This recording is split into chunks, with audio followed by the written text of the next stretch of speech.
The Samsung Galaxy S24 Ultra is here to try to reclaim the top spot among the best phones by offering things the iPhone 15 Pro Max lacks. This includes a ton of Galaxy AI features that can do everything from auto-summarizing your notes and moving subjects around in your photos to translating phone conversations in real time. I am a devout supporter of what AI can do with our phones, and after using the Pixel 8 Pro's many AI-assisted features, I think it's clear that AI is where we will see the next revolution with our mobile devices. Not surprisingly, the Galaxy S24 Ultra is marketing itself as the AI phone to beat in 2024. From its intuitive circle to search feature that can reveal what weed is growing in my backyard to chat assist which automatically picks a better tone for my messages, these Galaxy AI features aim to simplify my life. At the same time though, the Galaxy S24 Ultra's $1,299 asking price is $100 more than what you'd pay for a Galaxy S23 Ultra or iPhone 15 Pro Max. This also comes with the most controversial change to Samsung phone, teaching the 10x optical camera of its predecessor with a less powerful but sharper 50 megapixel 5x telephoto lens. Usually I expect longer telephoto ranges with successive devices, so Galaxy AI will need to prove that software can make up for the apparent lack of major hardware upgrades. In my Galaxy S24 Ultra review, I will dial into the practicality of the phone's new Galaxy AI feature, assesses how its new cameras compare against its predecessor and rivals, find out how long its battery lasts, and ultimately determine if it's worth the money. Pre-orders for the Samsung Galaxy S24 Ultra are available right now with its general release date set for January 31. The $1,299 starting cost of the phone comes with 256GB of storage, while upgrading to the 512GB or 1TB models will cost $1,419 and $1,659 respectively. They're certainly not cheap, though it's not the most Samsung has ever charged for a non-folding phone. Remember, the Galaxy S20 Ultra launched at whopping $1,399 4 years ago. Still, that's probably little comfort to someone in the year, and now trying to justify paying $100 more for the Galaxy S24 Ultra over the iPhone 15 Pro Max. Samsung Galaxy S24 pre-order deals take some of the sting out of the Ultra's price, with Samsung offering an upgrade to the next tier of storages at no extra cost. You can also get credit from the Samsung by trading in your current device for a lower price on the S24 Ultra. Look quick and you might not notice the design changes Samsung made to the Galaxy S24 Ultra. Most notably, the new model ditches its predecessor's armor aluminum frame for a titanium one, which bolsters durability and in this case leads to a lighter package as well. On paper, the Galaxy S24 Ultra's 8.22-ounce weight doesn't seem like a tremendous difference over the S23 Ultra's 8.25-ounce weight, but the phone just feels less dense this time. Another change pertains to the end of an era for the series, its curved screen. I am on the fence about this change because the curved screen of past Ultras gave the phone this sleek looking aesthetic. Instead, the S24 Ultra adopts a flat display that hugs the edge of the titanium frame. Samsung's reasoning for this change pertains to the S Pen. The flatter panel makes it less likely for the stylus to fall over the edge. But then again, I end up using a case with my older curvier Galaxy S Ultra that prevents this such thing from happening. The last and subtle change involves 42% slimmer bezels according to Samsung's math. I only see it with the bottom portion at the display, since the rest of the bezels appear very similar to the Galaxy S23 Ultra. One of the disappointments that will probably go under the radar is how there is no significant change to the S Pen. I was really hoping for Samsung to add something new to the fold here, seeing that the S Pen is one of the features that makes the Ultra distinctively different from everything else. Overall, I don't love or hate the design, but at least there are far more color options to choose from versus other phones, like the titanium violet version of my review unit. On top of that, there are several cases at launch that sprinkle more utility to the phone, like the preview window of the S-View wallet case.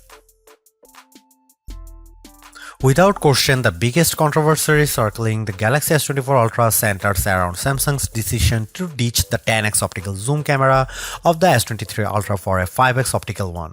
That one key spec will cause people to think the new camera setup is technically inferior, but bear in mind that Samsung trades in the optical range for a higher resolution sensor, a 50 megapixel sensor instead of a 10 megapixel one to be specific.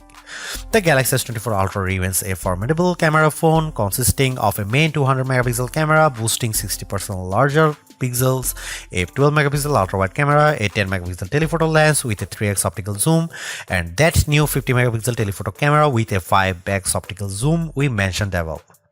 That camera can still offer 10x zooms by taking a picture and then zooming in as the resolution drops to 12 megapixels. Samsung says that this approach on the S24 Ultra can deliver the same optical quality performance as its predecessor, which doesn't surprise me. We have seen this executed on other phones with excellent zooming results like iPhone 15's 2x telephoto zoom. Before I detail the new telephoto camera and whether Samsung made the wrong decision, I will explain how this phone other cameras perform under different situations along with side-by-side comparisons against the S23 Ultra and iPhone 15 Pro Max.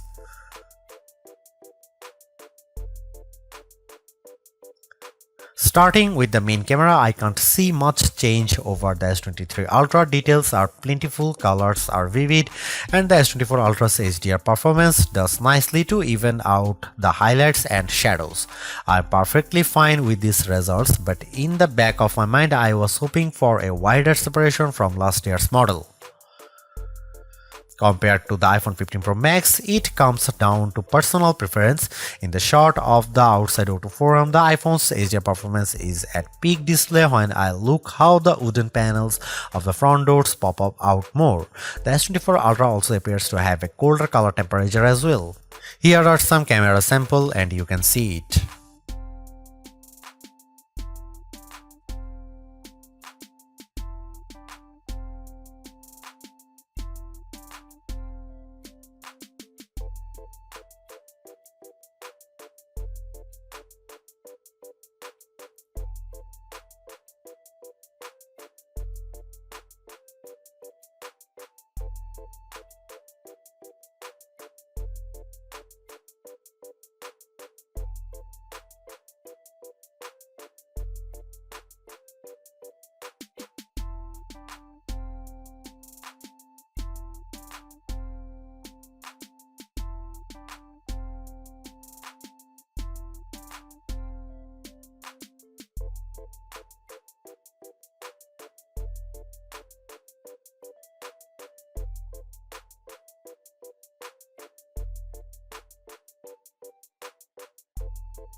There is a lot to say about how Samsung's approach to artificial intelligence with the Galaxy S24 Ultra. From my experience, the Galaxy AI capabilities are fairly intuitive to use and save me a lot of time, exactly what AI is supposed to do for us. Features such as circle to search, generative edit, instant slow-mo, and note assist all feel polished, while others such as live translate could benefit from more machine learning. Regardless, the Galaxy S24 Ultra proves that AI is here for the long haul. Yet I am a little disappointed that the Galaxy S24 Ultra camera performance doesn't have the same dramatic improvement I have seen from past updates. Samsung's choice to drop the 10x optical camera for a 5x one is the most glaring and controversial change, a downgrade I hope doesn't happen ever again. But despite this, the S24 Ultra has marked improvements to its processing power and battery life, two key areas I look at with any phone. The Galaxy S24 Ultra is not just a better, it sets the benchmark for all other phone releases in 2024. Knowing that the increase in price to $1,299 does complicate matters a bit, given that I feel the majority of its AI features are practical, combined with its performance and battery gains, it's still worth getting the Galaxy S24 Ultra if you are in the market for a super phone or upgrading from a handset that's a few years older. Thanks for watching, see you in the next one.